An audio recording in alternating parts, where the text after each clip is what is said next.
Secure करने की कोशिश है क्या? पीडीए कहां जाएगा फिर? गरिमा, एक तो आपके जो शुरुआती संदर्भ थे उसको भी मैं बहुत ध्यानपूर्वक सुन रहा था और आपके सभी दर्शक सुन रहे थे। बाबा साहब अंबेडकर जो डॉक्टर लोहिया कहते थे कि बाबा साहब अंबेडकर को सिर्फ दलितों का नेता कहना ये उनके गरिमा, प्रतिभा और उनके जो अकादमिक उपलब्धियां थी उसको कमतर आंकना होगा।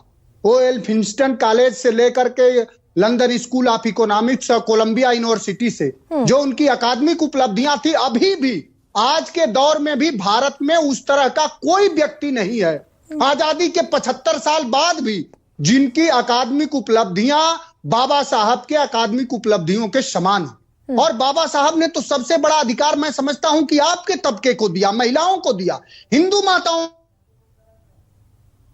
बिल्ला के आप बताइए, दिया नहीं दिया? बहु विवाह की प्रथा थी, उसको किसने खत्म किया? नहीं, ये लेगेसी, लेकिन ये लेगेसी मनोज सिंह काका जिस पर इसी लेगेसी पर तो कब्जे की जंग है। आपने सवाल किया, थोड़ा समय दीजिए। नहीं, एक सेकंड रुकिए, बस एक सेकंड।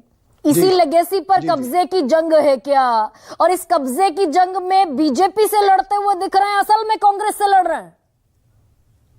देखिए, उस लेगेसी पर तो 140 करोड़ जनमानस को गर्व है। और उस लेगेसी के जो आपने हमारे नेता पर सवाल किया, आदरणीय अखिलेश यादव पे, आदरणीय अखिलेश यादव जी ने अनेकों बार अपने संवादों में इसको उद्धृत करा है और कहा है कि आज इस देश को जरूरत है कि अंबेडकरवादी और लोहियावादी एक साथ चले। और उसी की जरूरत डॉक्टर लोहिया ने बाबा साहब से संवाद करा था। संयोग से जब चिट्ठियों का आदान प्रदान हुआ तो 1956 में बाबा साहब का देहावसान हो गया। लेकिन उसी के विमर्श को, जो पीडीए का विमर्श है, वो बाबा साहब के सपनों के विमर्श को आकार देने का है। तभी तो अखिलेश यादव जी सामान्य सीटों पर वंचित तबके को लोगों को लड़ा के इस देश की सदन में भेज रहे हैं। और अखिलेश यादव जी ऐलान कर रहे हैं। ये लड़ाई तो फिर कांग्रेस बनाम समाजवादी पार्टी हो जाती है ना? ये कांग्रेस बनाम समाजवादी पार्टी नहीं है, ये संविधान बनाम लोकतंत्र बनाम मनुवाद की है।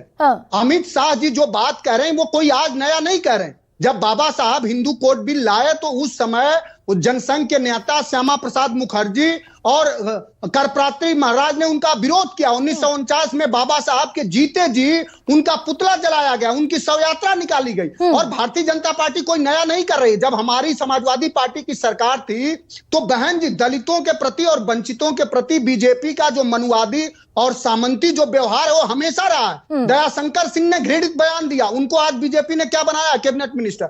हमारे यहाँ की एक महिला ने एक दलित तबके से आने वाली बहन मायावती के खिलाफ वो शब्द बोले कि हम नहीं बोल सकते आपके चैनल पर, उसको भारतीय जनता पार्टी ने क्या बनाया है, राज्यसभा बनाया। तो ये बीजेपी की परंपरा रही है कि जो लोग दलितों को, पिछड़ों को, वंचितों को अपमानित करेंगे, उन्हें एनएफएस लगा करके अपने को विद्वान साबित करेंगे, उसे भारतीय जनता पार्टी उनको खूब प्रोत्साहित करती रहेगी, उनको राजनीतिक रूप से, आर्थिक रूप से समृद्ध करती रहेगी। मतलब ये कब्जे की जंग कम से कम बीजेपी के ही साथ है मनोज सिंह काका, कब्जे की जंग कांग्रेस और समाजवादी पार्टी के बीच नहीं है ना? देखिए पीडीए की लड़ाई समाजवादी पार्टी की है या कांग्रेस की और समाजवादी पार्टी की साझा लड़ाई है? पीडीए की वो लड़ाई है जिस लड़ाई में गरिमा भी आती है, दलित भी आता है, वंचित भी आता है। पीडीए की लड़ाई संपूर्ण भारत के लोकशाही को और मजबूत और गहरा करने की है। ये अखिलेश यादव की लड़ाई है। अखिलेश यादव है। एक सेकंड मनोज, ये अखिलेश यादव की लड़ाई है या कांग्रेस और अखिलेश यादव दोनों की साझा लड़ाई?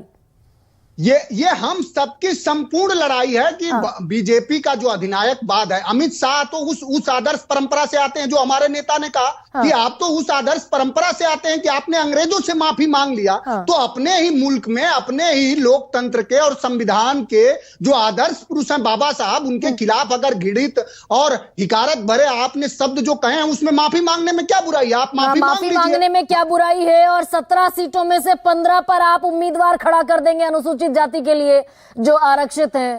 कांग्रेस को देंगे मात्र 2 सीटें।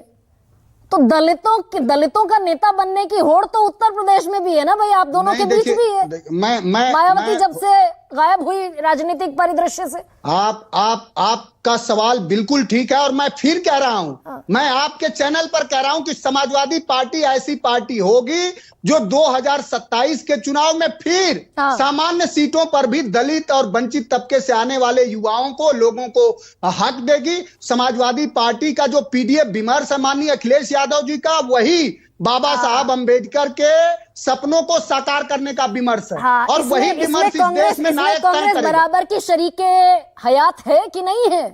बराबर की शरीके हयात है या फिर जितना आप चाहें कृपा पर उतना दे दें?